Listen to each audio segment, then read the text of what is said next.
Hello दोस्तों, welcome back to the channel sister study point. और आज हम बात करने वाले हैं यूजीसी नेट का जो एग्ज़ाम हुआ है, कौन सा वाला, दिसंबर का 2022 का, उसकी कितनी कट ऑफ रहने वाली है इसके बारे में। और इसमें सबसे ज़्यादा आज बात करेंगे, वो बात करेंगे कैटेगरी वालों की कितनी कट ऑफ रहेगी, उस सब के बारे में बात करेंगे। यहाँ पे ये कैटेगरी दिख रही हूँ, इनके बारे में पूरी जानकारी दूंगी और इसमें कुछ मैं सेलेक्टिव सब्जेक्ट ले लूँगी जिससे कि मैं उन बता सकूँ आपको कि इनकी कितनी मेरिट ये रही है पिछले 2019 में। देखिए यहाँ पे लिखा हुआ है, तो उससे हम कंपेयर बहुत आसानी से कर लेंगे कि अगली मेरिट कितनी रहेगी, जिससे कि हमारा जो पेपर हुआ है, कितने क्वेश्चन सही हुए हैं, हमारे लिए नेट का सर्टिफिकेट मिलेगा या नहीं मिलेगा।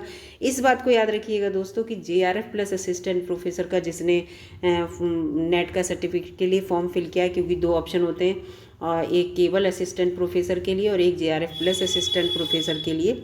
और इसमें मैं आपको बता दूं कि JRF प्लस असिस्टेंट प्रोफेसर के लिए जो होता है वो 30 इयर्स वाले जो स्टूडेंट होते हैं, 30 इयर्स, केवल 30 इयर्स वाले, उससे कम हो या तो वो लोग ये वाला टिक लगाते हैं, मतलब उन्हें ये वाला नेट का एग्ज़ाम दे सकते हैं। और जो इससे एबव होते हैं उन्हें केवल इसका सर्टिफिकेट मिलता है, इस बात को याद रखिए।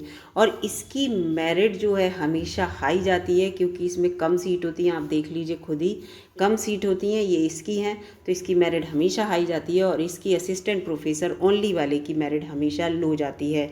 इसके साथ साथ एक बात और बता दूं आपको कि अनरिजर्व वालों के लिए अगर शॉर्ट लिस्टेड होना है, अनरिजर्व वालों के लिए, तो उनके लिए 40% मार्क्स लाने अनिवार्य हैं, और कैटेगरी वालों के लिए 35% मार्क्स। जब आपके इतने मार्क्स आएंगे तो आप शॉर्ट लिस्टेड होंगे। जब आप शॉर्ट लिस्टेड होंगे उसके बाद कट ऑफ बनेगी, उस कट ऑफ में आप फंसते हैं नहीं फंसते हैं वो बाद में होगा। तो शॉर्ट लिस्टेड होने के लिए इतने % मार्क्स तो आपको लाने पड़ेंगे। उसके बाद उससे ज़्यादा जब मार्क्स आएंगे फिर कट ऑफ जाती है। कट ऑफ कितनी अपने लोअर पॉइंट पे गिरती है, उससे आपको पता चलेगा कि आप उसके अंदर आ रहे हैं या नहीं आ रहे हैं। तो ये तो मैंने आपको बात बता दी। आज हम बात करेंगे कैटेगरी वाले की स्पेशली, क्योंकि अनरिजर्व वाले की मैं पहले ही बात कर चुकी हूँ। मेरी चैनल पर एक वीडियो ऑलरेडी अपलोडेड है, आप जाके देख सकते हैं कितनी मेरिट रहेगी उससे संबंधित। और बिल्कुल हम यहाँ पे बात करेंगे, देखिए ये हिस्ट्री की यहाँ पे मैं बात कर रही हूँ। देखिए अनरिजर्व की 62 रही है, ये आपको दिख रही है परसेंटेज में। और इसके साथ साथ यहाँ पे देखिए ये जो केवल असिस्टेंट प्रोफेसर की है, इसकी कितनी रही है, इसकी रही है 54। कितना अंतर है, अंतर आप देखिए है।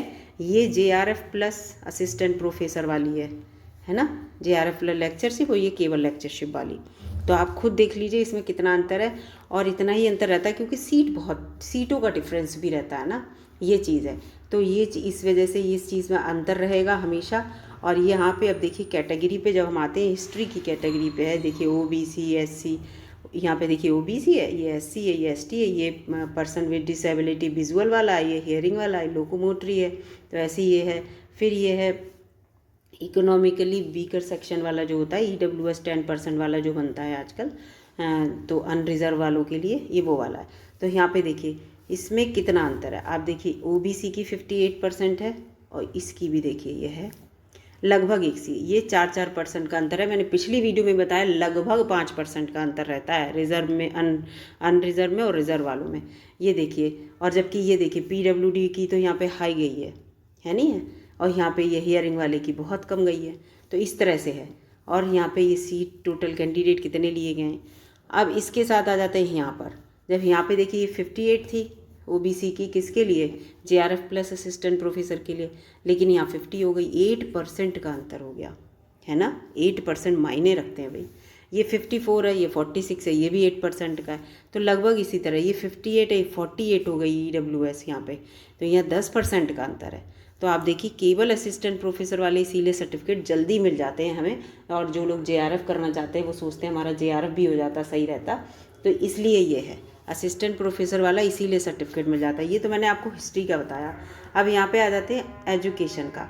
अब ये देखिए एजुकेशन में, देखिए यहाँ पे एजुकेशन में देखिए ये अनरिजर्व का है, अनरिजर्व का 60% गया।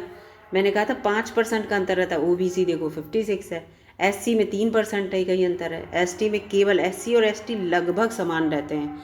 आप देखिए यहाँ भी SC ST लगभग समान है। PWD की हमेशा डाउन जाती है, देखिए अनरिजर्व से लगभग 10% का अंतर आप देखिए PWD में। और यहाँ भी देखिए ये अनरिज़र्व है यहाँ पे 52 और PWD ये देखिए यहाँ पे है 41 और ये 35 तो बहुत कम है। EVS का देखिए यहाँ पे तो ये एजुकेशन में EWS वाले में 56 है और इसमें 60 है। यहाँ पे 4% का डिफरेंस है और यहाँ पे कितना है, ये 8% का डिफरेंस है। तो वही है 5 to 6 to 7 ऐसे परसेंट का डिफरेंस रहता है, काफ़ी डिफरेंस रहता है। और आपकी PWD कौन सी वाली है, विजुअल वाली है, हियरिंग वाली है, लोकोमोटरी वाली कौन सी वाली है, इस पर भी डिपेंड करता है, ये भी याद रखिएगा दोस्तों। तो यहाँ पे ये देखिए एक होम साइंस का भी हम देख लेते हैं। ये देखिए होम साइंस का क्या है, अनरिजर्व का 65 है और ये देखिए EWS का 60, देखिए 5% का अंतर यहाँ पे है। OBC का भी 5% का अंतर है। मैंने कहा था जनरल और OBC में जो है 5% का अंतर रहता ही है और SC ST लगभग समान रहते हैं। यहाँ तो थोड़ा 3% का अंतर है भी, देखिए यहाँ पे बिल्कुल 1% का भी नहीं है अंतर, है नहीं है। तो SC और ST का तो लगभग समान रहता है। फिर PWD के 3 हैं, इन तीनों में जो है अंतर है, देखिए हर जगह हमें अंतर दिख रहा था। ये हियरिंग वाले की हमेशा कम है, हर जगह हियरिंग वाले की जो है वो कम है। EWS जो है वो अनरिजर्व से लगभग 5 से 8% का अंतर रहता ही है EWS वालों का। EWS का जिनके पास सर्टिफिकेट है, जो है EWS में, उनके लिए निश्चित रूप से फ़ायदा मिलेगा और उनकी मेरिट जो है निश्चित रूप से डाउन रहेगी, इसलिए आप बिल्कुल निश्चिंत रहिए।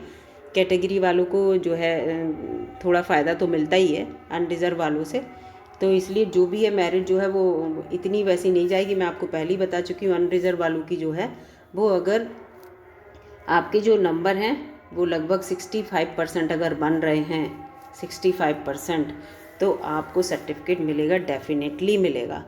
अगर आपको केवल नेट का सर्टिफिकेट भी मिल जाता है तो भी एक अच्छी बात है, क्योंकि अब तो केवल नेट जो है क्वालिफ़िकेशन कर दी गई है असिस्टेंट प्रोफेसर की वैकेंसी के लिए, और हर कोई जॉब चाहता है ना।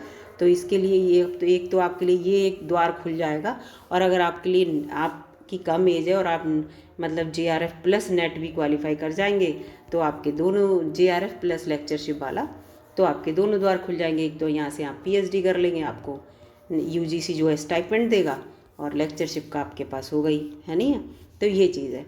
तो अगर आपके लिए केवल इसका भी सर्टिफिकेट मिल रहा है तो भी बहुत फ़ायदे की बात है, क्योंकि आप इसके लिए एलिजिबल हैं। अब PhD की अनिवार्यता जो है वो ख़त्म करने की सोच रही है गवर्नमेंट, तो इसलिए इसको बिल्कुल परेशान होने की ज़रूरत नहीं है और बहुत जल्दी ही आपकी जो है इसकी कट ऑफ आएगी। मैंने आपको पहले ही बताया था कि 25 मार्च के लगभग जो है वो कट ऑफ आ जाएगी, 1-2 दिन आगे पीछे हो सकता है, आप देख लीजिएगा। तो निश्चित ही आप इसको बिल्कुल ध्यान से देखिए। और हाँ, इसके साथ साथ इस बार ये भी है कि अब मैंने आपको बताया नॉर्मलाइजेशन होगा, शिफ्ट्स जितनी भी एक शिफ्ट का है तो उसका नॉर्मलाइजेशन होगा, सेशन के एक शिफ्ट और दोनों शिफ्ट को मिला के। उसके बाद नॉर्मलाइजेशन के बाद परसेंटाइल का भी है इसमें, आप देखना पूरा इसका जो इन्फॉर्मेशन बुलेटिन है आप उस पर जाके देखिए UGC NTA की वेबसाइट पर, तो पूरा इन्फॉर्मेशन बुलेटिन पड़ा है, उसमें परसेंटाइल का भी है, आप देखिएगा पूरा परसेंटाइल कैसे निकालना है, नॉर्मलाइजेशन कैसे होगा, तो इसका भी ध्यान रखिएगा, वो सब होगा। तो इसलिए अपनी बिल्कुल तैयारी रखिए। अब वैकेंसी जो है अभी असिस्टेंट प्रोफेसर वाली जो है वो एक विज्ञापन संख्या 51 की जो है उसका एग्ज़ाम की वो चल रही है, इसके होते ही तुरंत विज्ञापन संख्या 52 आएगा। ये तो UP HESC वाला हो गया। और फिर UP PSC निकालता है गवर्नमेंट कॉलेज के लिए, है ना, लोक सेवा आयोग वाला जो निकलता है, उसकी वैकेंसी भी आएंगी। अभी उसी की 31 जो लोगों ने ज्वाइन नहीं किया था वो भी उसमें जुड़ेंगी, UP PSC जो निकालता है ना गवर्नमेंट कॉलेज वाला।